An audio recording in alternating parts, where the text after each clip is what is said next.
নিজের লেখা কবিতা পড়ছি। নিঃশব্দে ঘরে কেউ রেখেছিল পা। সে একা একা হাঁটছিল। কতবার যে সেই হাঁটা এই মনে আঁকা হয়ে গেল মনে নেই।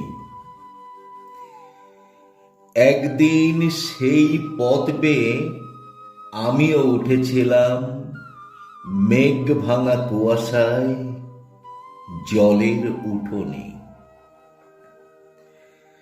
কাদার বুকে জলছাপ প্রচ্ছদ হয়ে মায়ার উচ্ছ্বাসে যে কবিতার মুখ এঁকেছিল কোনো বালিকার হবে, যার বেনি বেয়ে নেমেছিল একটি গোলাপ ফুল।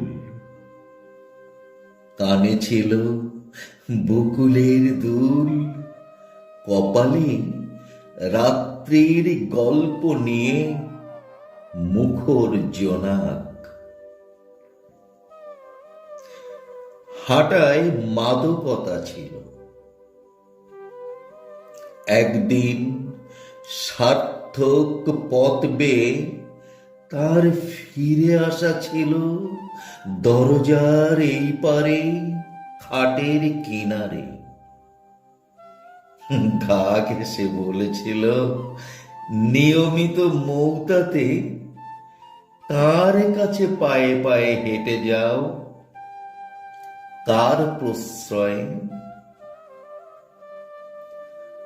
পাশ ফিরে দেখি ইরাবতী বুকের মায়ায়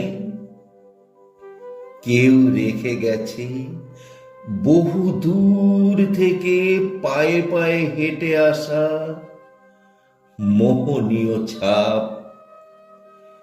সুখী দীর্ঘশ্বাসে মনে হলো আটকানো দরজা